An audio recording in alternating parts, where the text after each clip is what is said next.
السلام عليكم ورحمة الله وبركاته.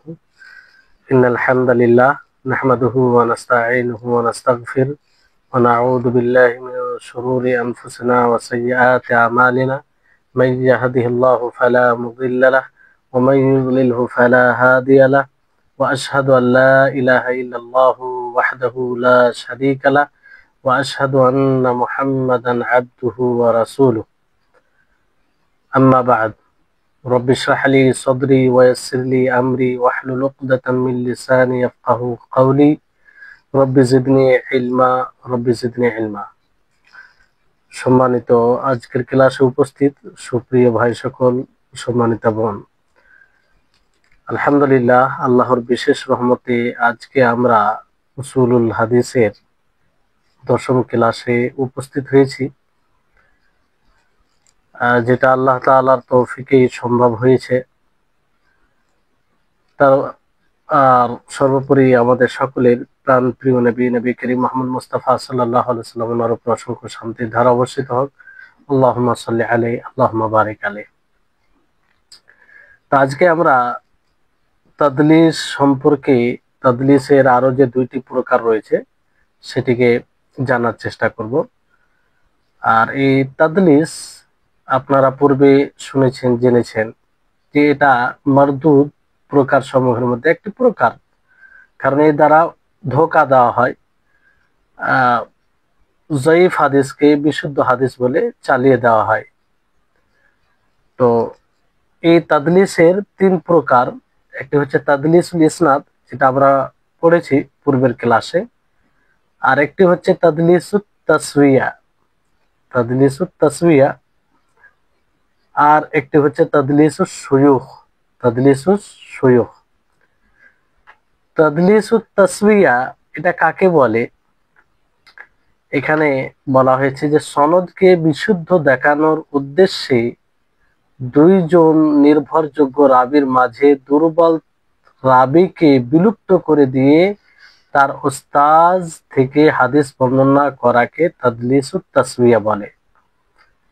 এখানেও ওই তাদলিস করা হচ্ছে, মানে একটা প্রতারণার একটা দিক, যে সনদ যাতে মানুষ দেখে মনে করে নির্ভরযোগ্য, আর 2 জন নির্ভরযোগ্য সেকা রাবীর মাঝে একজন দুর্বল রাবীকে বিলুপ্ত করে দেওয়া হয়, যাতে ওই রাবীর সম্পর্কে না জানতে পারে, যাতে ওই সানাদকে নির্ভরযোগ্য। যেমন ধরেন যায়েদ খালিদ উভয়ই নির্ভরযোগ্য, এর মধ্যে হামিদ রয়েছে যে নির্ভরযোগ্য নয়, দুর্বল। তো এই হামিদকে সরিয়ে দেওয়া হলো, হামিদকে সরিয়ে দেওয়া হলো। উদ্দেশ্য কি? যাতে যায়েদ খালিদ থেকে শুনছে সে সনদটি বিশুদ্ধ মনে করা হয়, বিশুদ্ধ মনে করা হয়। তো বরাবর করে দেওয়া হয়, পরে বিশুদ্ধ সানাদের মতো মানুষ মনে করে।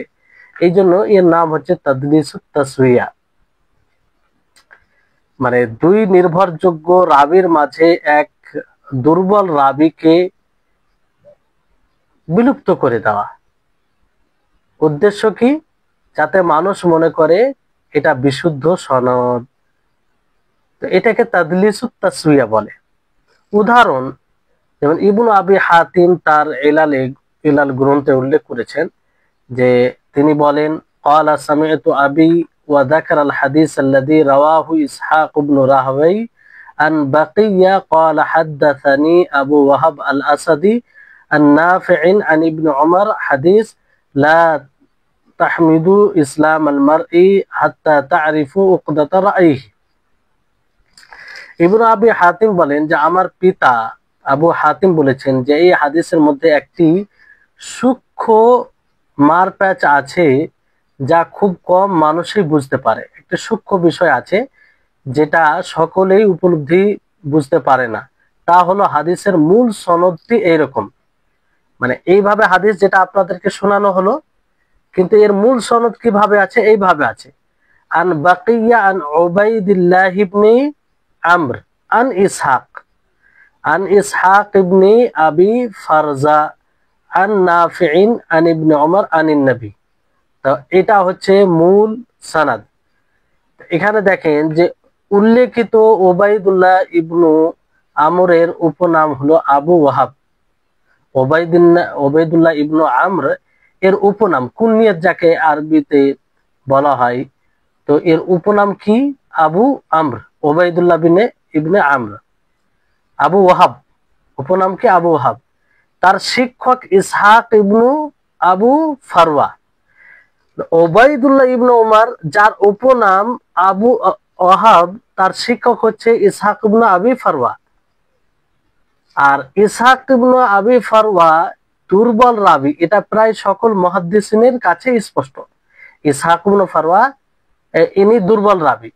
কিন্তু ওবাইদুল্লাহ ইবনু আমর বানু আসাদ গোত্রের লোক হওয়ার কারণে তার ছাত্র মুদাল্লিস রাবি বাকিয়া ইবনু ইবনু ওয়ালিদ তার নামের শেষে আসাদে যুক্ত করে দিলেন। বাকিয়া ইবনু ওয়ালিদ তার নামের শেষে আসাদে যুক্ত করে দিলেন। কার নামের শেষে? ওবাইদুল্লাহ ইবনে উমারের নামের শেষে আসাদে যুক্ত করে দিলেন। আর এই নামে তিনি কারো কাছে পরিচিত নন। এই নামে তিনি কারো কাছে পরিচিত নন, মানে ওবাইদুল্লাহ ইবনে আমর ইনি আসাদি নামে পরিচিত নয়। আর এইভাবে ওনার নামটা নেওয়া হলো। এবার যখন সনদ থেকে তার শিক্ষক দুর্বল রাবি ইসহাক ইবনু ফারওয়াকে মুদাল্লিস রাবি বাকিয়া বিলুপ্ত করে দিলেন। ইসহাক ইবনু ফারওয়া, আবি ফারওয়া, যিনি দুর্বল রাবি, ওনাকে বাকিয়া বিলুপ্ত করে দিলেন। তখন হাদিস শাস্ত্রে যাদের জন্য কম, তারা মনে করলো যে সব তো ঠিকই আছে, মানে ইসহাক ইবনে আবি ফারওয়া দুর্বল, সে যখন দেখা যায় না, তো হাদিসের পুরো সনদটা ঠিক দেখা যাচ্ছে। কিন্তু যদি ওবাইদুল্লাহ ইবনু আমরের আসল নাম উল্লেখ করতেন, তাহলে সকল মুহাদ্দিস বুঝে যেতেন যে তার শিক্ষক তো ইসহাক ইবনে ফারওয়া। মানে ওবাইদুল্লাহ ইবনে আমর উনার কিন্তু শিক্ষক ইসহাক ইবনে আবি ফারওয়া, কিন্তু ইনার নামের সাথে আসাদি জড়িয়ে দিয়েছে। কি জড়িয়ে দিয়েছে? আসাদি, যে নামে তিনি পরিচিত নন। ফলে মানুষ যারা জানে ওবাইদুল্লাহ ইবনে ওমরকে, তারা বুঝতে পারে না যে এটা সেই ওবাইদুল্লাহ ইবনে ওমর। আর ওবাইদুল্লাহ ইবনে ওমর ইনার যদি আসল নাম দেয়, তো সকল মুহাদ্দিস জেনে যাবেন যে ইনার তো শিক্ষক ইসহাক ইবনে আবি ফারওয়া। আর ইসহাক ইবনে আবি ফারওয়া ইনি জয়ীফ। তো কি হলো যে ওবাইদুল্লাহ ইবনে আমর নামকে অন্য নামে সানাদে জিকির করা হলো, আর ইসহাক ইবনে আবি ফারওয়া একে বিলুপ্ত করে দেওয়া হলো। ফলে নাফে, মানে ইসহাক ওবাইদুল্লাহ ইবনে আমর এনার শিক্ষক সরাসরি নাফে নয়। তাহলে ইসহাক ইবনে ফারওয়া কোথায় গেলেন? তিনি এখানে নেই কেন? তখন তারা হাদিসের দুর্বলতা সম্পর্কে বুঝে যেতেন। যেন তারা বুঝতে না পারে, তাই ওবাইদুল্লাহ ইবনে আমর এর নাম পাল্টিয়ে দিয়ে তার শিক্ষককে বিলুপ্ত করে তার শিক্ষক থেকে বর্ণনা করে দিলেন, যেন সনদ থেকে মানুষ মনে করে সনদটি সহি। তাহলে আশা করি আপনারা বুঝতে পারলেন যে এখানে দেখেন মূল সানাদ হচ্ছে আন বাকিয়া, মানে বাকিয়া যিনি মুদাল্লিস রাবি, ইনি বাকিয়া প্রসিদ্ধ মুদাল্লিস রাবি, তাদলিস করেন। তো বাকিয়া ওবাইদুল্লাহ, মূল সানাদ হচ্ছে যে বাকিয়া ওবাইদুল্লাহ ইবনু আমর থেকে বর্ণনা করছেন, আর ওবাইদুল্লাহ ইবনে আমর ইসহাক ইবনে আবি ফারওয়া থেকে বর্ণনা করছেন। ইসহাক ইবনে আবি ফারওয়া তিনি নাফে থেকে বর্ণনা করছেন, আর নাফে ইবনে ওমর থেকে, ইবনে ওমর নবী সাল্লাল্লাহু আলাইহি ওয়াসাল্লাম থেকে। এটা মূল সানাদ। এবার এই সানাদটি যদি উল্লেখ করা হয়, তো মুহাদ্দিসগণ জেনে যাবে যে হাদিসটি দুর্বল। কেন? ইসহাক ইবনে আবি ফারওয়া দুর্বল রাবি, ইসহাক ইবনে আবি ফারওয়া দুর্বল রাবি। তো ফলে হাদিসটি জয়ীফ হবে। তো যাতে মানুষ বুঝতে না পারে যে হাদিসটি জয়ীফ, ফলে বাকিয়া কি করলো? ওবাইদুল্লাহ ইবনে আমর এই নামটিকে প্রথমে অন্য নামে সানাদে উল্লেখ করলো, মানে আসাদি যুক্ত করে দিল। তার নামের শেষে কি যুক্ত করলো? আসাদি। মানে আসাদি, ওবাইদুল্লাহ ইবনে আমরকে আসাদি বলে জানা যায় না, মানুষ কেউ চিনে না। তো বাকিয়ার উদ্দেশ্য হচ্ছে যাতে মানুষ বুঝতে না পারে যে সেই ওবাইদুল্লাহ ইবনে আমর, এই জন্য আসাদি যুক্ত করে দিল। আর আসাদি যুক্ত করে দেওয়ার পরে পরবর্তীতে কি করলো? যে ইসহাক ইবনে আবি ফারওয়াকে বিলুপ্ত করে দিল।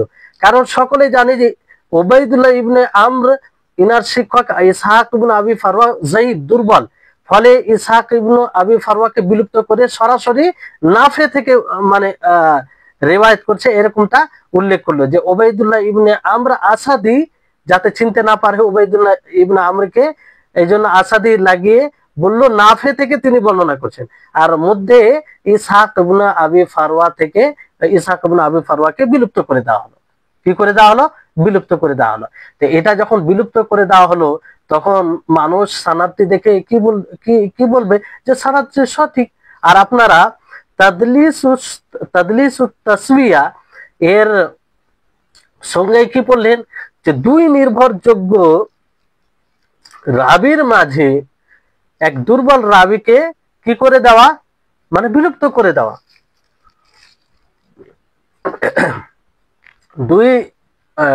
দুই নির্ভরযোগ্য রাবির মাঝে এক দুর্বল রাবিকে বিলুপ্ত করে দেওয়া। তো ওই সংজ্ঞা অনুযায়ী এখানে এটা ঘটছে। তো এটাকে তাদলিস তাসবিয়া বলা হয়। কি বলা হয়? তাদলিস তাসবিয়া। আশা করি আপনারা বুঝতে পেরেছেন, কারণ এখানে উদাহরণ দেওয়া আছে, উদাহরণ থেকে এটা স্পষ্ট। তো বাকিয়া ইবনুল ওয়ালিদ মুদাল্লিস রাবি, সকলেই জানে। তাদলিস এই করেছে। প্রথমে উবাইদুল্লাহ ইবনে আমর ওনার নামকে একটু পরিবর্তন করেছে যাতে লোক না চিনতে পারে যে সেই উবাইদুল্লাহ ইবনে আমর। তারপরে তার শিক্ষক যিনি দুর্বল রাবি তাকে বিলুপ্ত করে সরাসরি নাফে থেকে তিনি বর্ণনা করছেন, এটা উল্লেখ করেন যাতে মানুষ দেখে বুঝতে পারে যে হাদিসটি সহি, হাদিসটি সহি।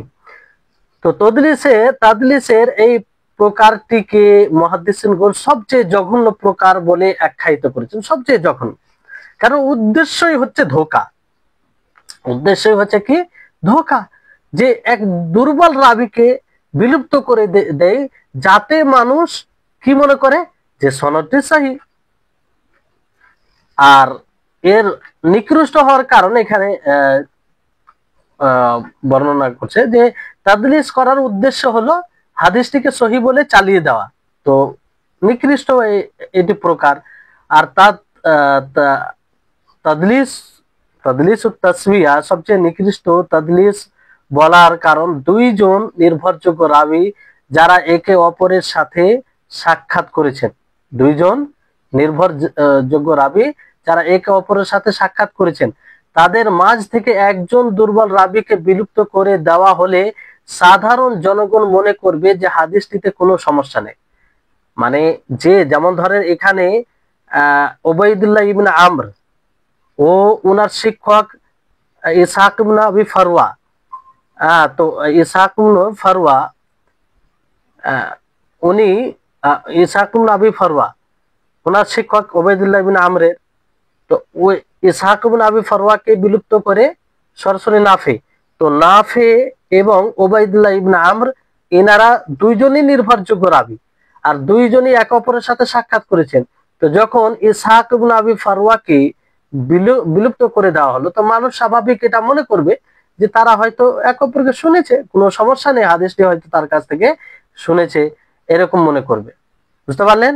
তো এই হচ্ছে বিষয়। তো অনেকে মনে কোনো সমস্যা নেই, কারণ যে দুইজন নির্ভরযোগ্য রাবি দেখা যাচ্ছে তারা এক অপরের সাথে সাক্ষাৎ করেছেন, তাই তারা একজন আরেকজনকে দেখে হাদিস শুনেছেন, এমনটাই স্বাভাবিক, এমনটাই মনে করবে মানুষ। এভাবে যেহেতু মানুষ বেশি ধোঁকা খায় তাই এটাকে সবচেয়ে নিকৃষ্ট তাদলিস বলা হয়। তাহলে যদি আপনাকে জিজ্ঞাসা করা হয় যে তাদলিস তাসবিয়া এটা সর্বনিকৃষ্ট প্রকার কেন, তাহলে আপনি যেন বলতে পারেন, বিষয়টি আপনার কাছে যেন স্পষ্ট হয়। এবার আসুন তাদলিসুস শুয়ুখ কাকে বলে। তাদলিসুস শুয়ুখ বলা হয় রাবি যার কাছ থেকে হাদিস বর্ণনা করেছেন তিনি হয়তো দুর্বল, তখন কেউ যেন তাকে চিনতে না পারে তাই নাম, উপনাম, উপাধি ইত্যাদি পরিবর্তন করে দিয়ে এমন নামে উল্লেখ করবেন যে নামে তিনি মানুষের কাছে পরিচিত নন।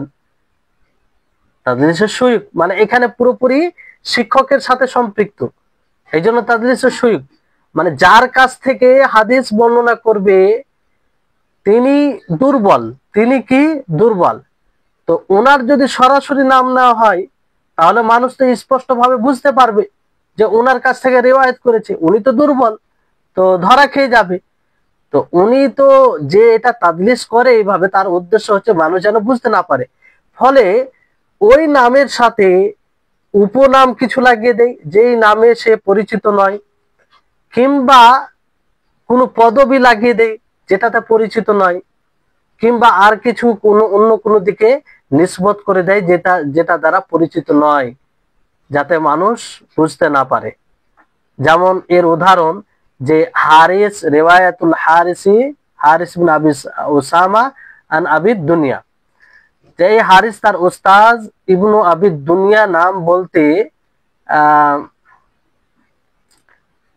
কখনো বলেছেন আব্দুল্লাহ আল ওমাবি, আবার তার পূর্বপুরুষের দিকে সম্বন্ধ করে কখনো বলেছেন যে আব্দুল্লাহ আল কোরাশি।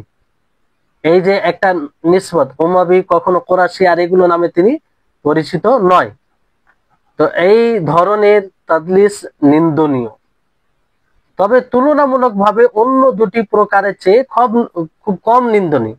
উপরে যে আপনারা তাদলিসুল ইসনাদ পড়লেন, তাদলিসুল তাসবিয়া পড়লেন, এই দুটি প্রকারের তুলনায় এই তাদলিসুল সুয়ুক একটু কম, তার চেয়ে নিচে, নিম্ন স্তরে, নিন্দার দিক দিয়ে, নিকৃষ্টর দিক দিয়ে, কিন্তু ওপরে দুটো বেশি। আর সবচেয়ে বেশি কি তাদলিসুল তাসবিয়া।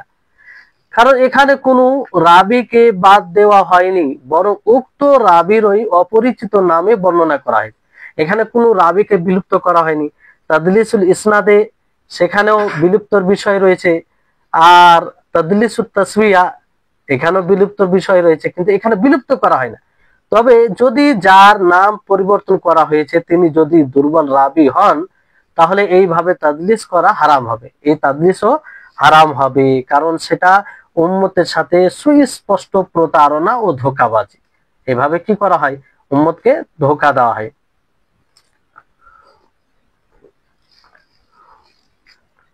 তারপরে এখানে একটি বিষয় আসছে যে ইত্তেসাল এবং সিমা, অনেক সময় অবিচ্ছিন্ন সানাদ বলা হয়, আর সিমা মানে শুনেছেন এক অপরের সাথে। তো দুটির মধ্যে পার্থক্য কি? আল ফারকু বাইনাল ইত্তিসালি ওয়াস সিমাই, অবিচ্ছিন্ন ও শ্রবণ এর মাঝে পার্থক্য কি? ইত্তিসাল বলতে অবিচ্ছিন্ন, এটা বলতে বোঝায় যে এমন শব্দে বর্ণনা করা যা শুনে মনে হবে সনদের মাঝে দুই রাবির মাঝে কেউ বাদ পড়েন। ইত্তেসাল অবিচ্ছিন্ন বলতে এটা বোঝানো হয় যে কেউ বাদ পড়েনি, একদম ধারাবাহিকভাবে যে যার কাছ থেকে শুনেছে তার কাছ থেকে সে বর্ণনা করেছে, কাউকে বাদ দেওয়া হয়নি। যেমন কেউ যদি বলে ক্বালা ফুলানুন, উমুক হতে বর্ণিত, ক্বালা রাসূলুল্লাহ সাল্লাল্লাহু আলাইহি ওয়াসাল্লাম, রাসূলুল্লাহ সাল্লাল্লাহু আলাইহি ওয়াসাল্লাম বলেছেন, আন রাসূলুল্লাহ, রাসূল সাল্লাল্লাহু আলাইহি ওয়াসাল্লাম থেকে বর্ণিত। তো এসব শব্দ শুনলে মনে হবে উক্ত রাবীর তার উপরে রাবীর সাথে সাক্ষাৎ হয়েছে, কিংবা তার কাছ থেকে হাদিস শুনেছেন। কেউ যদি বলে যে রাসূল সাল্লাল্লাহু আলাইহি ওয়াসাল্লাম থেকে বর্ণনা করছি, তাহলে এতে কি বোঝায়? কেউ অমুক বর্ণনা করছে রাসূল সাল্লাল্লাহু আলাইহি ওয়াসাল্লাম থেকে, কিংবা অমুক বলছেন যে রাসূল বলেন, তাহলে এতে কি স্পষ্ট বোঝা যায় যে সে সরাসরি সাক্ষাৎ করে শুনেছেন। কিন্তু আসলে সাক্ষাৎ কিংবা শ্রবণ হয়েছে কিনা তা নিশ্চিত নয়, তা নিশ্চিত নয়। একেই বলা হয় বেলাফজিন মুহতামিলিন লিল ইত্তিসাল, যে এমন শব্দে বর্ণনা করা যা শুনে মনে হবে যে সনদটি মুত্তাসিল, মানে সম্ভব না, মনে হবে যে সনদটি মুত্তাসিল, কিন্তু আসলে সনদ মুত্তাসিল নয়। সনদটি মুত্তাসিল কেন মনে হবে?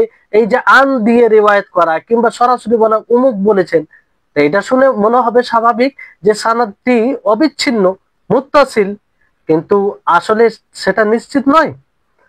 অপরদিকে বর্ণনাকারী যদি সামিআতু আমি শুনেছি, অথবা হাদ্দাসানা আমাদেরকে হাদিস শুনিয়েছেন, আখবারানা আমাদেরকে খাবার হাদিস শুনিয়েছেন ইত্যাদি বলে যদি বর্ণনা করেন, তাহলে তা সীমা বলে গণ্য হবে।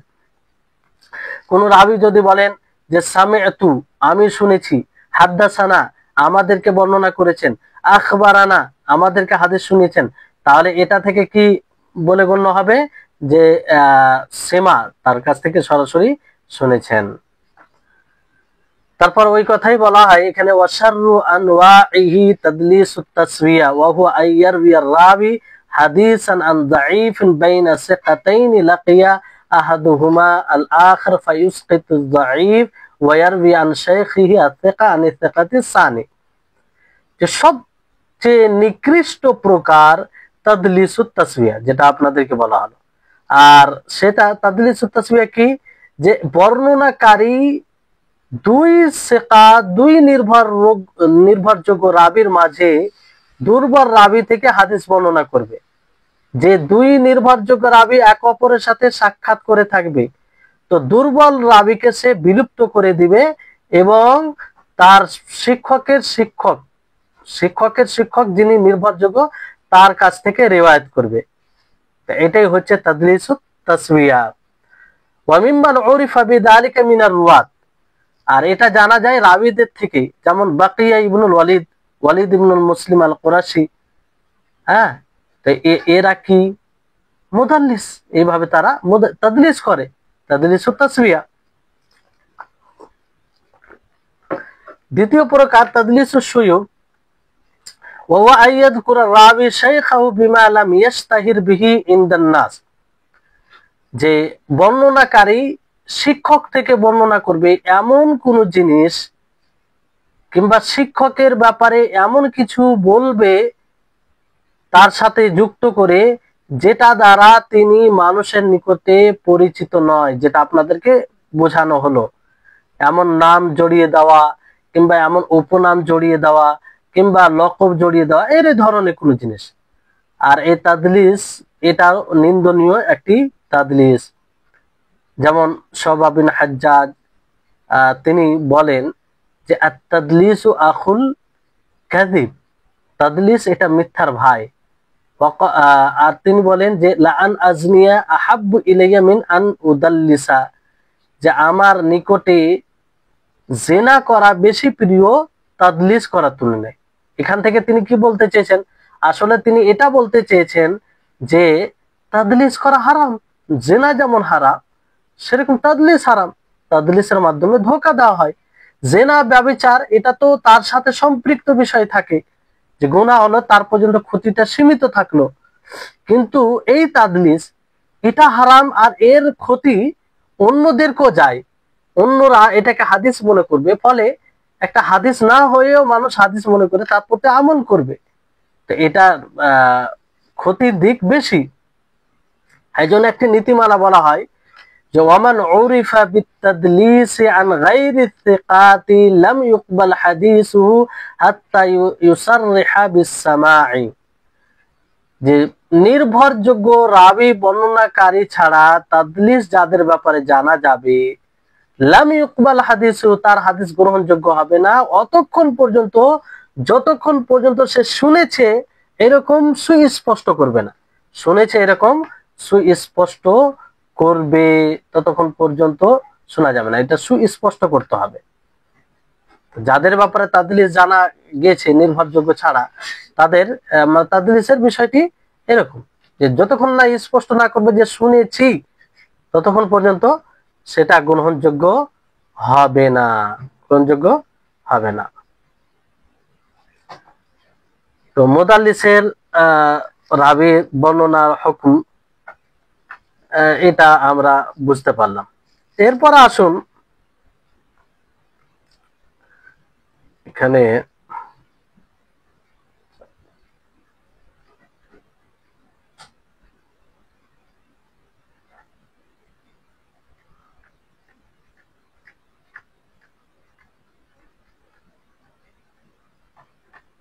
হ্যাঁ, এবার বিষয় চেঞ্জ হচ্ছে। আমরা মুদাল্লিস তাদলিস জানলাম, তাদলিস কাকে বলে, মুদাল্লিস কাকে বলে, এবং তাদলিসের প্রকার, তিনটি প্রকার, তাদলিসুল ইসনাদ, তাদলিসুত তাসবিয়া, তাদলিসুস শুয়ুখ, এবং এই তিনটি প্রকারের মধ্যে কোনটি সর্বনিকৃষ্ট আর কেন নিকৃষ্ট।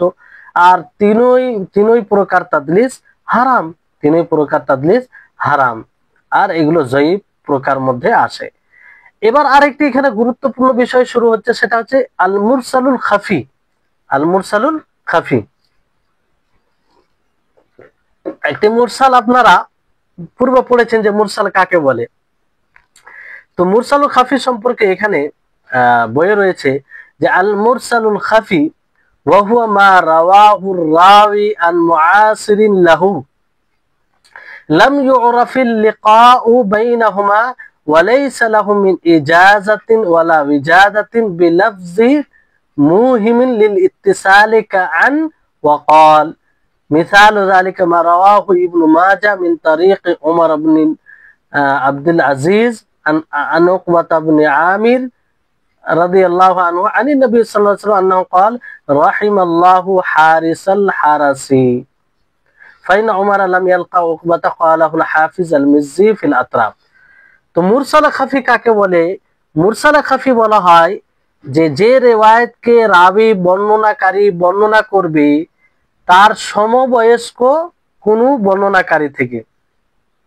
মুআসির মানে সমবয়স্ক, তার জমানা পেয়েছে এরকম, কিন্তু তাদের মাঝে যে সাক্ষাৎ হয়েছে এটা স্পষ্ট হবে না, তাদের লেখা জানা যাবে না।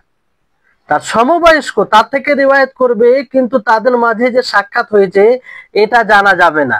আর না তার পক্ষ থেকে, যার কাছ থেকে রিওয়ায়াত করছে তার পক্ষ থেকে রিওয়ায়াতের অনুমতি থাকবে, না তার নিকটে কোনো বিজাদা থাকবে, কোনো পাণ্ডুলিপি থাকবে, সংরক্ষণ থাকবে। তো এইরকম রাবির থেকে এমন শব্দতে রিওয়ায়াত করবে যেমন হবে সানাদটি অবিচ্ছিন্ন। সানাদটি কি? অবিচ্ছিন্ন। যেমন আন দিয়ে রিওয়ায়াত করা, সরাসরি বলা, কলা বলা, এটাকে মুরসালুল খাফি বলে। আল মুরসাল খাফি। তো মুরসাল খাফি যে তার সমবয়স্ক থেকে রিওয়ায়াত করবে, কিন্তু তার সাথে সাক্ষাৎ হয়েছে কিনা এটা জানা যাবে না, না তার পক্ষ থেকে অনুমতি আছে, না তার পক্ষ থেকে কোনো পাণ্ডুলিপি আছে যা থেকে রিওয়ায়াত করবে। তো সে এমন ভাবে রিওয়ায়াত করবে যেমন হবে সানাদটি অবিচ্ছিন্ন, আন দিয়ে অথবা কলা দিয়ে। এর উদাহরণ মারাওয়াহু ইবনু মাজাহ মিন তারিক উমর ইবনে আব্দুল আজিজ, যে ইবনু মাজাহ তিনি রিওয়ায়াত করেন ওমর ইবনে আব্দুল আজিজের তরিক থেকে, তিনি উকবা বিন আমির থেকে রিওয়ায়াত করেন, আর উকবা বিন আমির নবী সাল্লাল্লাহু আলাইহি সাল্লাম থেকে রিওয়ায়াত করেন আর বলেন রাহিমাল্লাহু হারিসাল হারাসি, আল্লাহ তাআলা রহম করুন। তো এইটি হাদিস, এখানে ওমর আসলে উকবার সাথে সাক্ষাৎ করেনি। এখানে যে আপনারা দেখছেন যে ওমর ইবনে আব্দুল আজিজ উকবা থেকে রিওয়ায়াত করছেন, তো ওমর ইবনে আব্দুল আজিজ উকবা বিন আমির এর সাথে সাক্ষাৎ করেনি। তো সাক্ষাৎ করেনি, সমবয়স্ক ওই জামানাতেই ছিল, কিন্তু সাক্ষাৎ করেনি, এটা মানে জানা যায়নি, ফলে এটা মুরসাল খাফি। বুঝতে পারলেন? এটি আরো ভালোভাবে বুঝবেন। দেখেন যে অনুবাদে যে আর তা এমন হাদিস যা রাবি তার সমসাময়িক এমন কোন মুহাদ্দিসের কাছ থেকে বর্ণনা করবে যার সাথে তার সাক্ষাৎ হয়নি এবং তার পক্ষ থেকে তার হাদিস বর্ণনার অনুমতিও নাই, কিংবা তার কাছ থেকে পাওয়া কোনো পাণ্ডুলিপিও তার কাছে নেই, তাও আবার এমন শব্দে বর্ণনা করবে যা শুনে মনে হবে যে হাদিসটি মুত্তাসিল, অবিচ্ছিন্ন, আন দিয়ে অথবা কলা দিয়ে। এর উদাহরণ আপনারা দেখলেন। তো মুরসালে খাফি এটি আসলে এর অর্থ কি? যে গোপনীয় মুরসাল। আর মুরসাল মানে শিক্ষককে ছেড়ে তার উপর থেকে সরাসরি বর্ণনা করে। পরিভাষায় রাবি তার সমসাময়িক অথবা সাক্ষাৎ হয়েছে এমন কোন রাবি থেকে এমন হাদিস বর্ণনা করবে যা তার কাছ থেকে শুনেনি, সমবয়স্ক, তার সাথে সাক্ষাৎ হয়নি।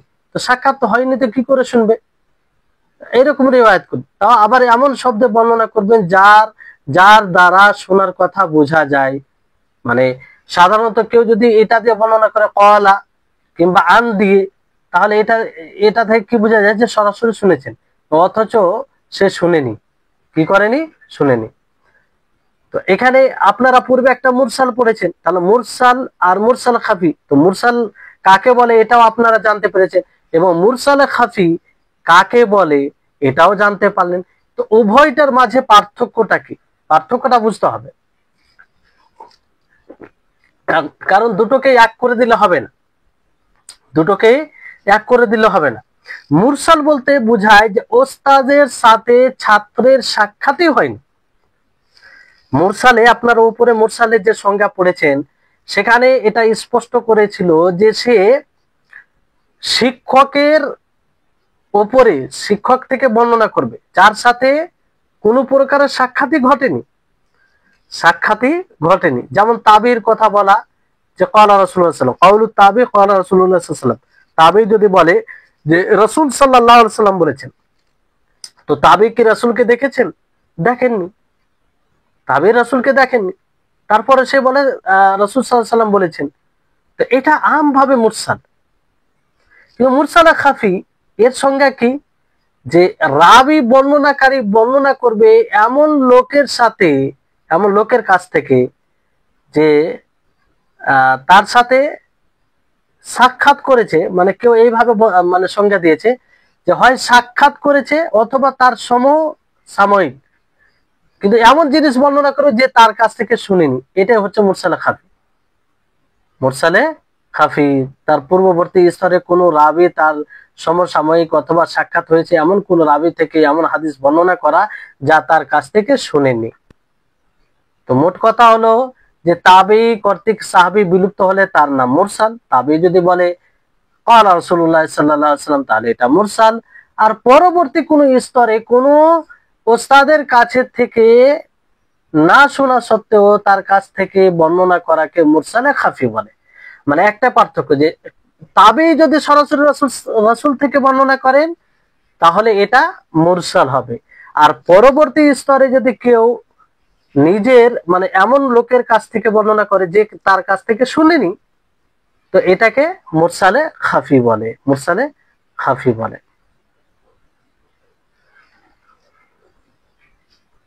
এই হচ্ছে মুরসালে খাফি। এবার এখানে বিষয়টি হচ্ছে যে আমরা তাদলিস এবং ইরসালে খাফিকে কি করে জানবো, জানার পদ্ধতি কি? কারণ এটা তো জানতে হবে। এটা কিভাবে আমরা জানতে পারবো যে তাদলিস হয়েছে কিংবা ইরসাল হয়েছে? আর ইরসাল বলতে ইরসালে খাফি, মুরসালে খাফি, মুরসাল আমভাবে জানা এটা সহজ, কিন্তু মুরসালে খাফি একটু কঠিন। এখানে বলা হচ্ছে যে ইউরাফু তাদলিস ওয়াল ইরসালুল খাফি বি উমুরি, যে তাদলিস এবং ইরসালে খাফি এটা কিছু বিষয়ের মাধ্যমে জানা যায়। তার মধ্যে একটি কি, ইখবারুল মুদাল্লিসি আবিল মুরসিলি নাফসিহি বিযালিকা, যে মুদাল্লিস যে তাদলিস করেছে সে নিজে নিজেই বলবে যে এটা আমি এইভাবে রিওয়ায়াত করেছি, তাদলিস করেছি। অথবা মুরসিল সে নিজে নিজে বলবে যে আমি যার কাছ থেকে রিওয়ায়াত করছি তার কাছ থেকে আমি শুনিনি বা সাক্ষাৎও করিনি, তো অথচ আমি রিওয়ায়াত করেছি। তো মুদাল্লিস হয় মুরসিল, তারা নিজে নিজেই এটা বলবে যে এটি রিওয়ায়াত তাদলিস অথবা ইরসালে খাফি, মুরসালে খাফি। তো এটা দ্বারা জানা যাবে, যেমন অনেক রিওয়ায়াতের ব্যাপার আছে। অনুরূপ ভাবে আরেকটি পদ্ধতি হচ্ছে যে ইউরাফা আদমু সিমাইহি মিম্মান রাবিয়া আনহু মুতলাকান আও লিযালিকাল হাদিস বিখুসুসি বিনাস ইমাম মিন আইম্মাতি হাদা শান, যে এটা জানা যাবে যে তার না শোনা, তার কি না শোনা, তা থেকে যার কাছ থেকে সে রিওয়ায়াত করেছে। মানে এটা জানা যাবে যে আসলে যার কাছ থেকে রিওয়ায়াত করছে একজন রাবী বর্ণনাকারী তার কাছ থেকে শুনিনি, এটা স্পষ্ট হবে। এটা স্পষ্ট হলে বুঝে যেতে হবে যে সে আসলে তার কাছ থেকে শুনেনি। কিংবা ওই হাদিসের ক্ষেত্রে বিশেষ করে কোন ইমামের কথা দ্বারা এটা প্রমাণিত হবে। যেমন কোন ইমাম যদি বলে যে এই বর্ণনাকারীর কাছ থেকে কোনো রিওয়ায়াতই শুনেনি, তো তা থেকে নির্ভরযোগ্য কোনো বর্ণনাকারী মানে মুহাদ্দিস যদি বলে থাকে যে এই ব্যক্তি অমুকের কাছ থেকে শুনেনি, তাহলে এটা থেকে জানা যাবে যে সে শুনেনি অথচ সে বর্ণনা করেছে। তার মানে কি, তার মানে কি মুরসাল অথবা মুদাল্লিস। তো তাদলিস এবং মুরসালে খাফি কয়েক ভাবে চেনা যায়। তার মধ্যে একটি হলো তাদলিসকারী বা মুরসালকারী রাবী নিজেই সে ব্যাপারে জানিয়ে দিবেন। আরেকটি হলো ইলমুল হাদিসের কোন ইমামের উক্তির মাধ্যমে জানা যাবে যে যার কাছ থেকে তিনি হাদিস বর্ণনা করেছেন তার কাছ থেকে তার শ্রবণ মোটেও প্রমাণিত নয় অথবা তার কাছ থেকে নির্দিষ্ট কোনো হাদিস শোনেননি। তাহলে এখানে তিনটি পদ্ধতি বলা হয়েছে, মুরসাল, ও তাদলিসকে জানার। তাদলিস ও মুরসালে খাফিকে কিভাবে আপনি জানবেন তার তিনটি মাধ্যম বলা হয়েছে। একটি হচ্ছে রাবির নিজের স্বীকৃতি মাধ্যমে, দ্বিতীয় হচ্ছে ওস্তাদের সাথে বর্ণনাকারীর সাক্ষাৎ প্রমাণিত না হলে তারপরে যদি রিওয়ায়াত করে এরকম ভাবে যে সে মনে হচ্ছে শুনেছে, তাহলে জেনে নিতে হবে এটা মুরসাল অথবা মুদাল্লিস। তৃতীয় হচ্ছে যে ওস্তাদের কাছ থেকে সরাসরি হাদিস বর্ণনা করার পর আবার মাঝে অন্য কোনো রাবিকে প্রবেশ করানোর মাধ্যমে। ওস্তাদের কাছ থেকে সরাসরি হাদিস বর্ণনা করার পর অন্য কাউকে রাবিকে যদি প্রবেশ করায় তাহলে এটার মাধ্যমে তাদলিস বোঝা যাবে। মুরসালে খাফি বলেন আর মুদাল্লিস বলেন, এর হুকুম কি? এর হুকুম দুটোই অগ্রহণযোগ্য, না মুরসালে খাফি গ্রহণযোগ্য না তাদলিস মুদাল্লিস গ্রহণযোগ্য। এই হচ্ছে ইরসালুল খাফি, মুরসালে খাফি। এবার এক বড় লম্বা বিষয় শুরু হতে যাচ্ছে, যেটা চলবে কয়েক ক্লাসে। সেটা হচ্ছে যে রাবির মধ্যে ত্রুটি, আসবাবুত তা'নি ফির রাবি, রাবির মধ্যে ত্রুটি, অভিযুক্ত হওয়ার মানে রাবি যে অভিযুক্ত তার কারণ সমূহ, কি কারণে রাবি ত্রুটিযুক্ত অভিযুক্ত তাহান রয়েছে। আসবাবুত তা'নি ফির রাবি আশারাতুন, রাবির অভিযুক্ত হওয়ার কারণ মোট 10টি রয়েছে। কটি রয়েছে? 10টি রয়েছে। বাদুহা আশাদ্দু কাদহাম মিন বাদ, তো সেই 10টির মধ্যে কিছু কারণ অন্য কারণের তুলনায় বেশি কঠোর, বেশি মানে জটিল। যেমন খামসাতুম মিনহা তারজিউ ইলা আদালাতি রাবি, এই সেই 10টি অভিযুক্ত কারণ, রাবির অভিযুক্ত হওয়ার কারণের মধ্যে 5টি কারণ রাবির ন্যায় পরায়ণতার সাথে সম্পৃক্ত। আদালতুল রাবি, রাবির আদালতের সাথে সম্পৃক্ত, রাবির ন্যায় পরায়ণত চরিত্রবান হওয়ার সাথে সম্পৃক্ত। তার মধ্যে সে 5টি কি কি ভালো করে আপনারা মনে রাখবেন। আল কিদ, মিথ্যা, আল কিদ আল মিথ্যা, ওয়াত তুহমা বিল কাযিব, সরাসরি মিথ্যা নয় কিন্তু মিথ্যার অপবাদ লাগানো হয়েছে তার উপরে, এটাও একটা রাবির ন্যায় পরায়ণের সাথে সম্পর্কিত বিষয়। তো মিথ্যা, এক চরিত্রবান মানুষ, কোনো মানুষ যদি মিথ্যা বলে তাহলে তাকে চরিত্রবান বলবে কেউ? কেউ বলবে না। অনুরূপভাবে মিথ্যা অপবাদ তার উপরে লাগে যে এগুলো কাজে জড়িয়ে থাকে। তারপর আগে এক একটার ব্যাখ্যা আসবে ইনশাআল্লাহ। তারপরে 3 নম্বর হচ্ছে ফিস্ক, গুনাহকর, প্রকাশ্যভাবে গুনাহ কাজ, সবটার ব্যাখ্যা আসবে। তারপরে বিদআত, বিদআত যে করবে বিদআত। 5 নম্বর হচ্ছে জেহালাত, অজ্ঞতা, দ্বীনের জ্ঞান থেকে দূরে থাকা, তো এটা এর মধ্যে আসবে। তো এই 5টি যে কারণ বলা হলো আপনাদেরকে, এই 5টি কারণ রাবির বর্ণনাকারীর ন্যায় পরায়ণতার সাথে, তার চরিত্রর সাথে সম্পৃক্ত বিষয়। আপনাকে জিজ্ঞাসা করা হতে পারে যে রাবির অভিযুক্ত হওয়ার যে 10টি কারণ রয়েছে তার মধ্যে 5টি কারণ রাবির বর্ণনাকারীর সাথে যেটা সম্পর্ক, তার চরিত্রবান হওয়ার সম্পর্ক, সেগুলো কি কি? তো কি বলবেন? আল কিদ, আত তুহমা বিল কিদ, আল ফিসক, আল বিদআ, আল জিহালা।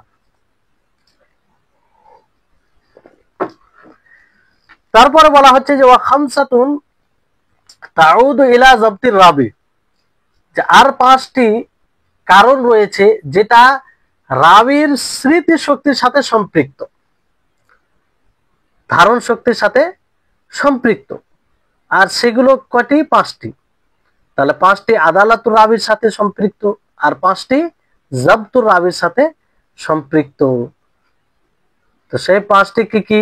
একটি হচ্ছে ফুহশুল গালাত, অতিমাত্রায় ভুল করা, অতিমাত্রায় বেশি বেশি করে ভুল করা। ওয়া কাসরাতুল গাফলা, 7 নম্বর কি? গাফিল হওয়া, উদাসীন হয়ে যাওয়া। ওয়াহাম, ওয়াহাম হওয়া, যে এটা না এটা এরকম ওয়াহাম হয়ে যায়। মুখালাফাতুস সিকাত, নির্ভরযোগ্য রাবির বিরোধিতা করা, নির্ভরযোগ্য রাবির বিরোধিতা করা। আর 10 নম্বর হচ্ছে ওয়াসুল হিফজ, মন্দ স্মৃতিশক্তি। আর এই যে 5টা বলা হলো, ফুহশুল গালাত বলেন, কাসরাতুল গাফলা বলেন, ওয়াহাম বলেন, মুখালাফাতুস সিকাত বলেন, সুউল হিফজ বলেন, এই 5টা কার সাথে সম্পৃক্ত? রাবির জব্তের সাথে, রাবির সংরক্ষণের বিষয়ের সাথে এই 5টি সম্পৃক্ত। প্রত্যেকটির ব্যাখ্যা আসবে পরবর্তীতে। ওয়া ইলাইকা তারতিবুহা হাসবা শিদ্দাতি তা'সিরিহা ফিল রাদ, আর তার কঠোর প্রভাবের হিসাবে এটা তারতিব দেওয়া হয়েছে, মানে যে যতটা কঠোর তাকে প্রথমে আনা হয়েছে। যেমন দেখেন, যেটা আদালত রাবির সাথে সম্পৃক্ত, প্রথমে আল কিযব, মানে সবচেয়ে এটা কঠোর, তারপরে কঠোর আত্মহমা বিল কিযব, তারপরে কঠোর ফিসক, তারপরে বিদআত, তারপরে জেহালাত। এই হচ্ছে বিষয়। এখানে অনুবাদ দেখেন যে রাবি অভিযুক্ত হওয়ার কারণ 10টি, যার একটি অপরটির চেয়ে বেশি ক্ষতিকর। তার মধ্যে 5টি কারণ রাবির ন্যায়পরায়ণতার সাথে সম্পর্কিত। সেগুলো হলো আল কিদ, মিথ্যা, আর তুহমা বিল কিদ, মিথ্যার দোষে অভিযুক্ত, আল ফিসক, পাপাচারিতা, আল বিদআ, রাবি বিদআতি হওয়া, এবং আল জেহালা, রাবি মাজহুল হওয়া।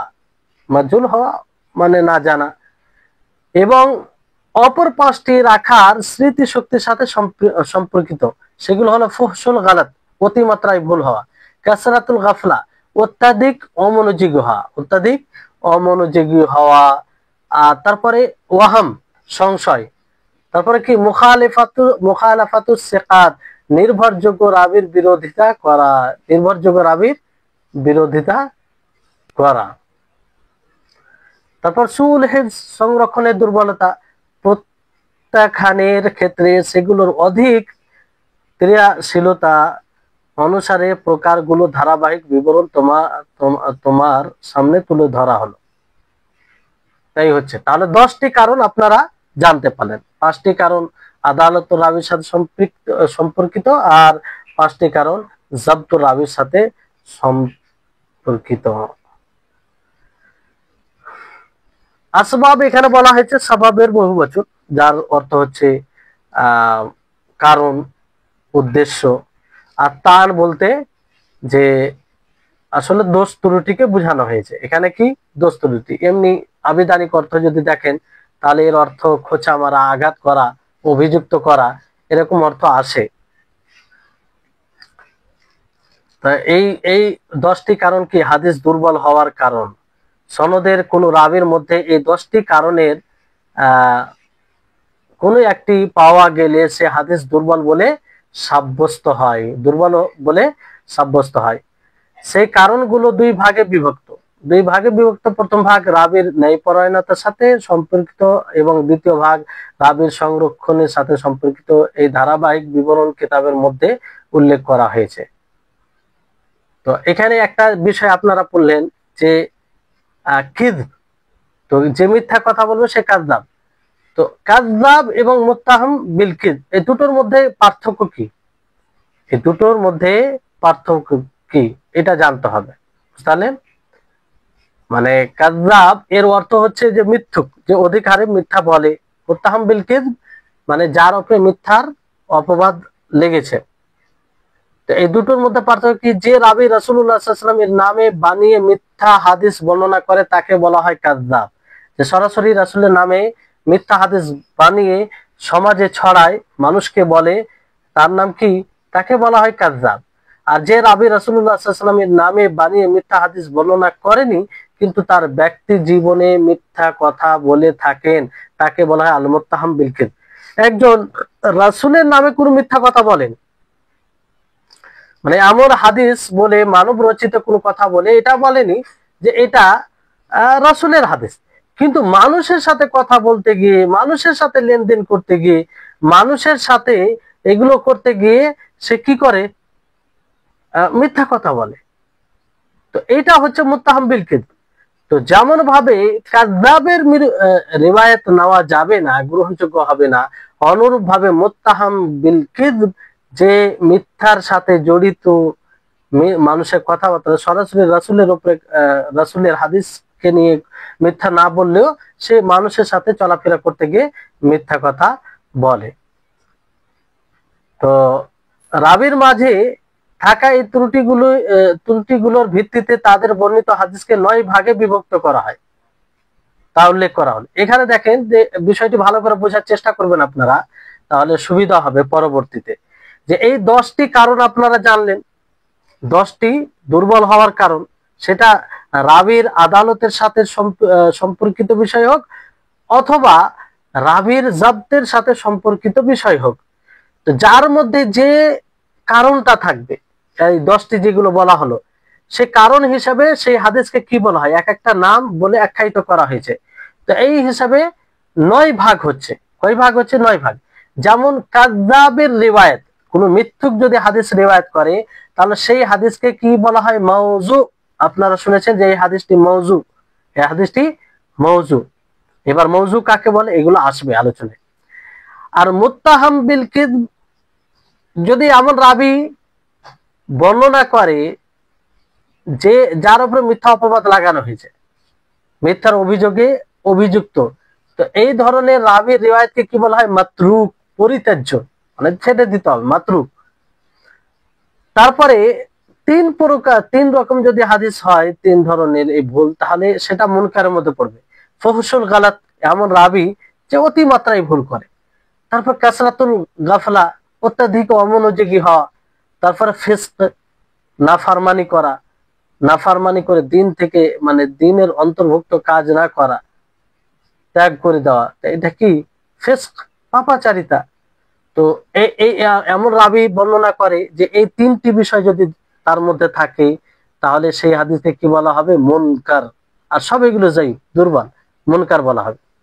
মুআল্লাল কোন হাদিসকে বলা হয়? যে হাদিসের মধ্যে ওহাম থাকে, মানে এর স্মরণে থাকে না ঠিক মতো, এইরকম বর্ণনাকারী রিওয়ায়াতকে মুআল্লাল বলা হবে। কি বলা হবে? মুআল্লাল। তারপরে আরেকটি যেটি আপনারা দোষ পড়েছিলেন কারণ যায়িফ হওয়ার, মুখালাফাতুস সিকাত, নির্ভরযোগ্য রাবির বিরোধিতা করা।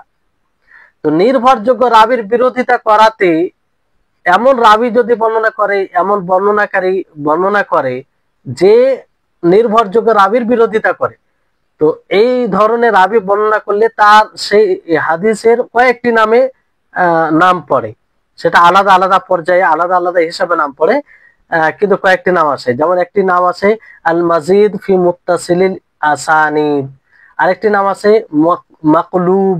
সবগুলোর কিন্তু আলাদা হিসাবে সংজ্ঞা আছে, কিন্তু এটা মানে কারণ কি? মূল কারণ হচ্ছে নির্ভরযোগ্য রাবির বিরোধিতা করা। তারপরে মুদরাজ, তারপরে মুহাররাফ, তারপরে মুসাহাফ, তারপরে মুজতারিব।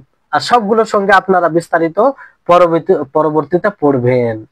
তারপর বিদআতি রাবি, যদি কোনো রাবি বর্ণনাকারী বিদআতি হয়, বিদআত পরিপন্থী হয়, তাহলে সেই জায়গায় ওই রকম রাবি বর্ণনা করলে কি নাম পড়বে? মাজহুল। বিদআতি রাবি কিংবা রাবি সম্পর্কে মাজহুল, রাবি সম্পর্কে অজ্ঞ, মানে তার সম্পর্কে না জানা, কিংবা সুল হিফজ। কি হবে? সুল হিফজ। তো এখানে বিদআতি রাবি যদি বর্ণনা করে তাহলে তার হাদিসকে মাজহুল বলা হবে। মাজহুল মানে এই 3টি, আল বিদআ, আল জাহালাতু বিল রাবি, মানে বিদআত পন্থী মুবতাদি যদি রিওয়ায়াত করে, আর আল জাহালা বিল রাবি, রাবির সম্পর্কে যে জানে না সে, তার দ্বারা রিওয়ায়াত আছে। সুল হিফজ, যে স্মৃতি শক্তি দুর্বল, তার দ্বারা রিওয়ায়াত হয়। তো এই 3টি রিওয়ায়াতের ব্যাপারে এখানে বলা হয়েছে যে এই 3 প্রকার ত্রুটিযুক্ত রাবি কর্তৃক বর্ণিত হাদিসের সুনির্দিষ্ট কোনো নাম নেই, মানে সুনির্দিষ্ট কোনো নাম নেই। তবে মাজহুল এর একটি ভাগ তথা মুবহাম রাবি কর্তৃক বর্ণিত হাদিসকে কেউ কেউ মুবহাম বলেছেন। তবে মাজহুল এর একটি ভাগ তথা মুবহাম রাবি কর্তৃক বর্ণিত হাদিসকে কেউ কেউ মুবহাম বলেছেন। জি, তাহলে আশা করি আপনারা এটা বুঝতে পারলেন। এটা খুব ভালোভাবে বুঝার আপনাদের দরকার আছে, আর আশা করি বুঝতে পেরেছেন। তারপরে বিষয় শুরু হচ্ছে যে প্রথম যেটা কারণ আল কিদ, মিথ্যা, রাবির দোষ ত্রুটির মধ্যে মিথ্যা, আর এটা রাবির ন্যায় পরায়ণতার সাথে সম্পর্কিত বিষয়। তো আল্লাহর রাসূলের নামে নবীর মিথ্যা আরোপ করা প্রথম কারণ, আল্লাহর রাসূলের নামে রাবির মিথ্যা আরোপ করা, মিথ্যা কথা বলা। ওয়ায়ুসাম্মা খাবারুল কাযিবি আলাইহি আল মাওদু, মিথ্যুকের খবরকে, মিথ্যুক যদি কোনো হাদিস বর্ণনা করে তাহলে সেই খবরকে কি বলা হয়? মাওযু বলা হয়। কি বলা হয়? মাওযু। আল খাবারুল মাওযু ওয়া হুকমু রিওয়ায়াতিহি, খাবারে মাওযু এবং সেই রিওয়ায়াতের হুকুম কি, বিধান কি। তাহলে মাওযু, মাওযু আপনারা শুনে থাকেন জাল হাদিস, যাকে জাল। আল মাওযু এটার আবিধানিক অর্থ হচ্ছে আল ইখতিলাক ওয়াল ইফতিরা, মানে বানানো, বানানো, ইখতিলাক তৈরি করা, ইখতিলাক মানে তৈরি করা, আর ইফতিরা মানে বানিয়ে বলা, ইফতারা মানে বানিয়ে বলা। ফলে মৌজু হাদিস কি হবে? মৌজু হাদিস জাল হাদিসকে বলা হবে। এক কথায় জাল হাদিসকে মৌজু হাদিস বলে। এটার সংজ্ঞা এইভাবে দিতে পারেন যে খাবারে মৌজু এর সংজ্ঞা কি, আরবিতে কি বলবেন? হুয়াল মুখতালাক আল মাকযুব আলা রাসূলিল্লাহি সাল্লাল্লাহু আলাইহি ওয়াসাল্লাম, সেটা তৈরিকৃত এবং মিথ্যা রাসূল সাল্লাল্লাহু আলাইহি ওয়াসাল্লাম, রাসূল সাল্লাল্লাহু আলাইহি ওয়াসাল্লামের উপরে সেটা তৈরি করা হয়। মানব রচিত কথা হয়, কোন মানুষের কথা হয়, আর নবীর উপরে মানে নবীর দিকে নিসবত করা হয় যে নবী সাল্লাল্লাহু আলাইহি ওয়াসাল্লাম বলেছেন, অথচ নবী সাল্লাল্লাহু আলাইহি ওয়াসাল্লাম বলেনি। তো ওয়া তাহরুমু রিওয়ায়াতুল আখবারিল মাওদুআ মুতলাকান ইল্লা মা বায়ানি ওয়াদইহা ওয়া কাশফি আওয়ারিহা লিকাউলি রাসূলিল্লাহ সাল্লাল্লাহু আলাইহি ওয়াসাল্লাম মান হাদাসা আন্নি হাদিসান ইউরা আন্নাহু কাযিবুন ফাহুয়া আহাদুল কাযযাবিন, রাওয়াহু মুসলিম। তো এখানে বলা হয়েছে যে মৌজু রিওয়ায়াত করা, জাল হাদিস রিওয়ায়াত করা, এটা হারাম। এই জাল হাদিস রিওয়ায়াত করা যাবে না। তবে হ্যাঁ, যদি কোনো ব্যক্তি এই ধরনের হাদিস বর্ণনা করে, সাথে সাথে এই হাদিসটি মৌজু, জাল হাদিস, তার আসল বিষয়টি মানুষের উপরে, মানুষের সামনে, সম্মুখে স্পষ্ট করে, তাহলে এতে সমস্যা নেই। কারণ রাসূল সাল্লাল্লাহু আলাইহি ওয়াসাল্লাম বলেছেন, মান হাদ্দাসা আন্নি, যে ব্যক্তি আমার কাছ থেকে হাদিস বর্ণনা করবে, হাদিস বর্ণনা করবে, ইউরা আন্নাহু কাযিবুন, সে মনে করবে যে এটা মিথ্যা, ফাহুয়া আহাদুল কাযযাবিন, তাহলে সে মিথ্যুকদের মধ্যে একজন, মিথ্যুকদের মধ্যে একজন। তাহলে এই হচ্ছে আল খাবারুল মাওযু, রাসূলের নামে মিথ্যা আরোপকারীর হাদিসকে আল মাওযু বা জাল হাদিস বলা হয়। জাল হাদিসের পরিচয় এবং তা বর্ণনার হুকুম, আল ওয়াদ এর আবিধানিক অর্থ হলো তৈরি করা। কি করা? তৈরি করা, বানিয়ে বলা। পরিভাষায় জাল হাদিস হলো রাসূলুল্লাহ সাল্লাল্লাহু আলাইহি ওয়াসাল্লাম এর নামে বানানো ও তৈরিকৃত হাদিস, বানানো ও তৈরিকৃত হাদিস। জাল হাদিসের হুকুম কি আপনারা শুনলেন, যে মানুষের নিকটে স্পষ্ট করা ছাড়া ব্যতীত কেউ যদি এটা রিওয়ায়াত করে, না জানিয়ে মানুষের নিকটে স্পষ্ট না করে, তাহলে এটা হারাম হবে। আর নবীর উপরে মিথ্যা বলছে এটা বলে গণ্য হবে। কারণ রাসূল সাল্লাল্লাহু আলাইহি ওয়াসাল্লাম কি বলেছেন, যে ব্যক্তি আমার নামে কোনো হাদিস বর্ণনা করলো অথচ সে জানে যে সেটি মিথ্যা, তাহলে সে মিথ্যুকদের মধ্যকার একজন মিথ্যুক। তো কোন মওযু হাদিস আপনি বর্ণনা করছেন, জাল হাদিস বর্ণনা করছেন, আপনি জানেন জাল হাদিস, তারপর আপনি এমনি বলে ছেড়ে দিলেন, তাহলে আপনিও নবীর উপরে মিথ্যা বলছেন, এটা বলে গণ্য করা হবে।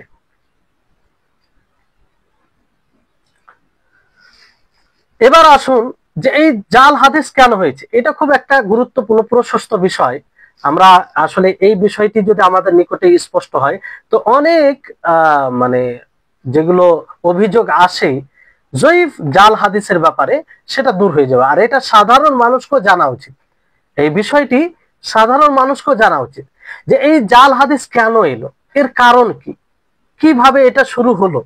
অনেকেই প্রশ্ন জাগে না যে জাল হাদিস, হাদিস ফের আবার জাল হয়, হাদিস ফের আবার দুর্বল হয়, হাদিস আবার ফের এরকম হয়, মানে নানা রকম কথা সাধারণ মানুষ বলে। তো বিষয়টি স্পষ্ট না থাকার কারণে, আর এই বিষয়টি শুধু আহলে ইলমদের মাঝে সীমিত থাকলে হবে না, মানে যারা ইলমের সাথে জড়িয়ে আছে তাদের সাথেই সীমিত থাকলে হবে না, বরং বরং মানুষের সামনে এটা উন্মোচন করতে হবে, স্পষ্ট করতে হবে, মানুষ যেন জানে। অনেকে জাল হাদিস বলে, জয়ীফ হাদিস বলে, তো মানুষ গুরুত্বই দেয় না যে জাল হাদিস জয়ীফ, মানে একটা মানে ভাবে যে মানে এটা কোন জিনিস, জয়ীফ হাদিস আবার কি, মানে স্পষ্ট ধারণা থাকে না। তো এটা আমি মনে করি যে সকলের সামনে এটা স্পষ্ট হওয়া উচিত, যে যখন কোন আলেম জাল হাদিস বলবে, মওযু হাদিস বলবে, জয়ীফ হাদিস বলবে, তো তার প্রেক্ষাপট যেন তার সামনে ভেসে ওঠে, ফলে সে নিজেও বুঝতে সহজে সক্ষম হবে, অন্যদেরকেও বুঝাতে তার সুবিধা হবে। এই বিষয়টি আমভাবে মানে ব্যাপকভাবে আলোচনা করা দরকার, ব্যাপকভাবে আলোচনা করা দরকার, তাহলে বিষয়টি সহজ হবে। তো এখানে ওই কারণগুলি বলা হয়েছে যে এই জাল হাদিস কেন রচনা করা হলো, জাল হাদিস কিভাবে শুরু হলো। তো এই জাল হাদিসের কারণগুলো কি এখানে হেডলাইন দিয়েছে যে দাওয়াইল ওয়াদাই, হাদিস জাল করার কারণ সমূহ, মানে জাল হাদিস কেন হলো। তো দাওয়াইল ওয়াদাই ওয়াল কাযিব কাসীরা মিনহা মা ইয়ালি, মানে হাদিস জাল হওয়ার কারণ, মিথ্যা ভাবে হাদিস বর্ণনা করার কারণ এর অনেকগুলো রয়েছে, তার মধ্যে কিছু কারণ এখানে বর্ণনা করা হয়েছে, বলা হয়েছে। তো এক নম্বর কারণ হচ্ছে কাসদুত তাকাররুব ইলাল্লাহি সুবহানাহু ওয়া তাআলা বিওয়াদ'i মা ইউরাগিবুন নাস ফি তাআতিহি ওয়া ইউরাহিবুহুম আন মা'সিয়াতিহি কামা ফাআলা বা'দুল মানসুবিন ইলা যুহদি ওয়াস সালাহি, যে আল্লাহ তাবারক ওয়া তাআলার নৈকট্য লাভ করার উদ্দেশ্যে কিছু মানুষ জাল হাদিস বর্ণনা করেছে। কেন? যাতে সেই জাল হাদিস দ্বারা মানুষকে আল্লাহর ইতাআতে আগ্রহী করা হয় এবং তাদের মধ্যে আল্লাহর নাফরমানি থেকে ভীতি প্রদর্শন করা হয়। যেমন ভাবে অনেক জাহিদ নিজেকে মুত্তাকি যারা বলে, মানে তাকওয়াশীল বলে, সুফি টাইপের লোক, সমাজ সংস্কারক লোক মনে করে তারা এই ধরনের হাদিস রচনা করেছে। বুঝতে পারলেন? যে মানুষ যে ভাবলো যে মানুষ তো গুনাহ করছে, মানুষ পাপে জড়িয়ে গেছে, একটা হাদিস বর্ণনা করে দিল, রাসূল বলেনি, সে কোনো মানে নির্ভরযোগ্য সানদ থেকে পায়নি, সে এই মনে করে একটা হাদিস রচনা করে দিল যে মনে হয় এটা শুনলে মানুষ দিনের দিকে ধাবিত হবে, দিনের দিকে এগিয়ে আসবে। সহজ সরল তারা মানুষ, সহজ সরল বলতে কি এটা বড় অন্যায়, বড় অপরাধ করেছে তারা, তাদের জন্য কত মানুষ ভুল জিনিসের উপর আমল করেছে।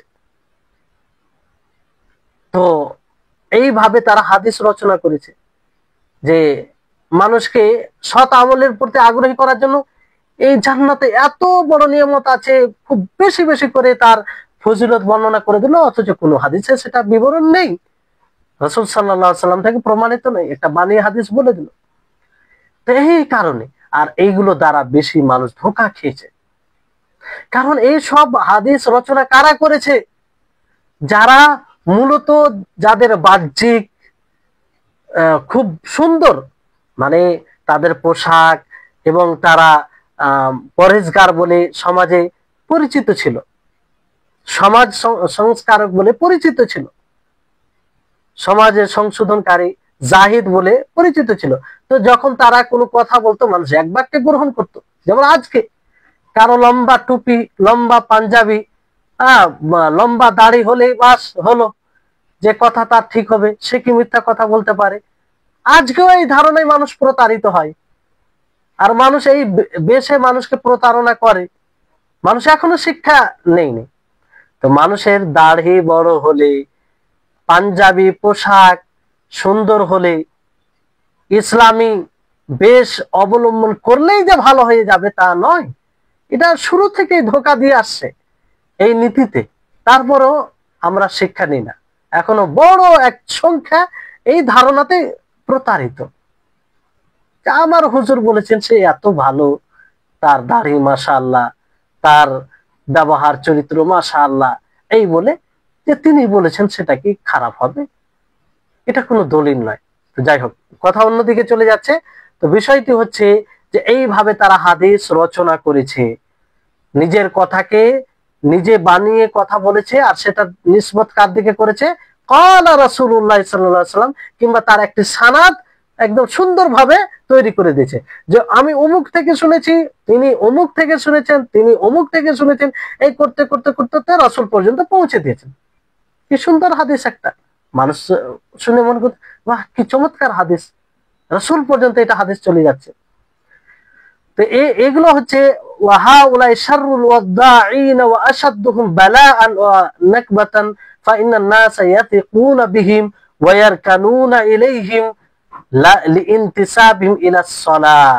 আর এরা হাদিস রচনাকারীর মধ্যে সবচেয়ে নিকৃষ্ট, এরা সর্বনিকৃষ্ট, আর সবচেয়ে ওরা বিপদ, মানুষের জন্য বিপদ, তারা মানুষের জন্য বালা তারা। কারণ মানুষ স্বাভাবিকভাবে তাদের উপরে ভরসা করে এবং তাদের কথাকে, প্রত্যেকটা কথাকে গ্রহণ করে, কারণ তাদের ব্যাপারে মানুষ ধারণা রাখে যে তারা সমাজ সংস্কারক কিংবা তারা ভালো কাজ করে, এই বিষয়টি তারা লক্ষ্য করে। এই জন্য তাদের কথা এক বাক্যে এটা মেনে নেয়। তারপরে এদের মধ্যে যেমন যারা মিথ্যা মানে এইভাবে হাদিস বানিয়ে সমাজে করতো, সমাজে প্রচার প্রসার করতো, তাদের মধ্যে ওয়ামিন হাউলাইল্লাযীনা কানু ইউকাযযিবুনা হিসবাতান ওয়া তাকাররুবান ইলাল্লাহ। আর তাদের মধ্যে যারা আল্লাহর নৈকট্য লাভ করার উদ্দেশ্যে মিথ্যা মানে হাদিস বানিয়ে মানুষকে বলতো, নৈকট্য বা উদ্দেশ্য খারাপ নয়। এ থেকে আপনি চিন্তা করুন যে উদ্দেশ্য ভালো হলেই আমল ভালো হবে, হবে না। এর অপর অনেক দৃষ্টান্ত আছে যে উদ্দেশ্য দেখেন কত বড় এটা অন্যায়, আর সেই অন্যায়ের সাথে কি সুন্দর একটা উদ্দেশ্য। আসলে তাদের এটা উদ্দেশ্য ছিল, তাদের উদ্দেশ্য এটা ছিল না দিনে খারাপি করা, দিনকে নষ্ট করা উদ্দেশ্য ছিল না। উদ্দেশ্য কি ছিল? আল্লাহ তাআলার তাকাররুব, আল্লাহ তাআলার নৈকট্য লাভ করা, মানুষকে দিনের কাছে করে দেওয়া। কিন্তু এইটা উদ্দেশ্য করেও কত বড় অন্যায় করছে একটু ভাবুন। আর এই কাজে যিনি জড়িত ছিলেন একজন, তার মধ্যে হচ্ছে আবু ইসমা নূহ ইবনে আবি মারইয়াম আল মারওয়াজি। সে এইভাবে হাদিস রচনা করত। তিনি এর কাজী ছিলেন। আর নূহ আল জামে বলে, নূহ আল জামে তিনার উপাধি ছিল। আর তিনি ইমাম আবু হানিফা থেকে ফিকহ শিক্ষা অর্জন করেছিলেন, ইবনে আবি লাইলা থেকে। তারপরে বলা হয় যে যেমন তিনি অনেকগুলো রিওয়ায়াত বর্ণনা করেন ইকরামা থেকে, মানে হাদিসের কোরআনের ফজিলতে বহু রিওয়ায়াত তিনি বর্ণনা করেন, বহু রিওয়ায়াত বর্ণনা করেন। তো ওনাকে জিজ্ঞাসা করা হয় যে মিন আইনা লাকা আন ইকরামাতা আন ইবনে আব্বাস ফি ফাযাইলিল কুরআনি সূরাতান ওয়া লাইসা হাযা ইনদা আসহাবি ইকরামাতা। যে আপনি ইকরামা থেকে কোথা থেকে বর্ণনা করলেন, যে কোথা থেকে এগুলো রিওয়ায়াত, কোরআনের প্রত্যেকটি সূরার ফজিলত আপনি বর্ণনা করলেন ইকরামা থেকে, ইকরামা আব্দুল্লাহ ইবনে আব্বাস থেকে, ফাযাইল কোরআনে প্রত্যেক সূরার আপনি ফজিলত বর্ণনা করেছেন। অথচ ইকরামা একজন প্রখ্যাত, ওনার ছাত্ররা কেউ রিওয়ায়াত করেনি, ওনার যেগুলো ছাত্র তারা কেউ এইভাবে রিওয়ায়াত করেনি। আপনি যেগুলো সূরার ফজিলত সম্পর্কে রিওয়ায়াত করছেন, আর যদি উনি বলে থাকেন ইকরামা থেকে আসে, আসলে ইকরামা থেকে এটা বর্ণনা হয়, তো অবশ্যই ইকরামার যে আরো ছাত্র রয়েছে তারাও তো বর্ণনা করবে, তারাও তো কেউ বলে থাকবে, তারা কেউ বর্ণনা করছে না। আর আপনি এইভাবে প্রত্যেকটি সূরার ফজিলতে আপনি হাদিস বর্ণনা করছেন। তখন তিনি কি বলেন? ফাকালা ইন্নী রাআইতুন নাসা ক্বাদ আ'রাদু আনিল কুরআনি ওয়াশতাগালু বিফিকহি আবি হানিফাতা ওয়া মাগাজি ইবনে ইসহাক ফাওয়াদা'তু হাযাল হাদিস হিসবাতান। ওনার শব্দ, ওনার নিজের স্বীকৃতি, স্বীকার করছে। তিনি বলছেন যে আমি যখন মানুষকে দেখলাম যে মানুষ কোরআন থেকে দূরে সরে যাচ্ছে, কোরআন থেকে দূরে সরে যাচ্ছে, এবং তারা আবু হানিফার ফিকহ নিয়ে ব্যস্ত হয়ে যাচ্ছে। ইবনে ইসহাকের মাগাজি যে বই যুদ্ধের ব্যাপারে, সেটা নিয়ে ব্যস্ত হয়ে যাচ্ছে, তাতে পড়তে ব্যস্ত হয়ে যাচ্ছে। এই জন্য আমি এইগুলো হাদিস রচনা করলাম, যাতে আবু হানিফার ফিকহ শাস্ত্র ছেড়ে আবু ইবনে ইসহাকের মাগাজি ছেড়ে রাসূলের দ্বীনের দিকে ফিরে আসে। দেখেন, নিজে স্বীকার করছেন যে আমি এই জন্য হাদিস বানিয়েছি। তাহলে যারা বলেন যে হাদিস আবার মৌজু কি করে হয়, হাদিস আবার জাল কি করে হয়, হাদিস আবার দুর্বল কি করে হয়, তাদেরকে শোনাতে হবে, প্রেক্ষাপট জানতে হবে। তাদেরকে যদি এইভাবে বোঝানো হয় তো অবশ্যই তারা বুঝবে, বলবে, তারাই বলবে যে না, হাদিসে যাচাই করা প্রয়োজন আছে। না হলে অনেক হাদিস মনে করে আমরা আমল করব রাসূলের হাদিস, অথচ সেটা হাদিস নয়। আর মনে রাখবেন, এটা কোনো সময় হতে পারে না যে রাসূলের কথা সেটা যেটা রাসূলের কথা নয় আর সেটা রাসূলের কথা বলে কিয়ামত পর্যন্ত সেটা বাকি থাকবে, এটা কোনোদিন হবে না। কারণ এটা দ্বীন, এই দ্বীনের হেফাজতের দায়িত্ব আল্লাহ তাআলা নিয়েছেন। যেমন কোরআনের হেফাজতের দায়িত্ব নিয়েছেন আল্লাহ তাআলা, তো কোরআনের হেফাজতের দায়িত্ব নেওয়ার মানেই হচ্ছে দ্বীনের হেফাজতের দায়িত্ব নেওয়া। কারণ কোরআনকে আমরা বুঝতে কখনো সক্ষম হতে পারি না হাদিস ছাড়া। এই জন্য দেখেন মুহাদ্দিসিন কিরাম, এমন এমন লোক আল্লাহ তাআলা এমন মানুষকে নিযুক্ত করে দিয়েছেন, যে এমন পারদর্শী বানিয়েছেন, যেমন এক সোনার স্বর্ণ দেখে বুঝতে পারে যে এটা স্বর্ণ, আসল স্বর্ণ, খাঁটি স্বর্ণ না খাঁটি স্বর্ণ নয়। অনুরূপ ভাবে কিছু কিছু মুহাদ্দিসিন কিরাম আছেন, সাহাবী তাবিঈনদের মধ্যে এরকম গত হয়েছে যে তারা লোক দেখে কিংবা হাদিসের শব্দ শুনে বলে দিত যে তোমার কথাই জয়ীফের গন্ধ আসছে, জাল হাদিসের গন্ধ আসছে। ভালো বুঝতে পেরেছেন? এই বিষয়টি ভালোভাবে জানতে হবে। আজকে এখান থেকে ইতি করছি। ইনশাআল্লাহ আরো কিছু কারণ আছে, যে কারণগুলো আপনাদের সম্মুখে আগামী ক্লাসে বলা হবে। আর এটি খুব গুরুত্বপূর্ণ, এই বিষয়টি উন্মুক্ত ভাবে আমি মনে করি সকলকেই বোঝা দরকার, যাতে মানুষ সহিহ যায়িফ মাউজু যখন শুনবে হাদিসের হুকুম, তখন যেন এর প্রেক্ষাপট তার নিকটে ভেসে ওঠে, ফলে সে সহজভাবে গ্রহণ করতে পারে। আল্লাহ তাআলা আমাদের সকলকে যেন সঠিকভাবে এই সব বিষয়কে বোঝার তৌফিক দান করেন। আল্লাহ তাআলা যেন আমাদের ইলমে বারাকা দান করেন। আর সর্বোপরি যেন আমরা আমাদের ব্রেনকে, মেধা শক্তিকে আল্লাহ তাআলা প্রশস্ত করেন। কারণ আল্লাহ তাআলার সহযোগিতা ছাড়া আমরা কিছু অর্জন করতে সক্ষম হতে পারি না। ওয়া আখির দাওয়ানা আনিল হামদুলিল্লাহি রাব্বিল আলামিন। আসসালামু আলাইকুম ওয়া রাহমাতুল্লাহি ওয়া বারাকাতুহু।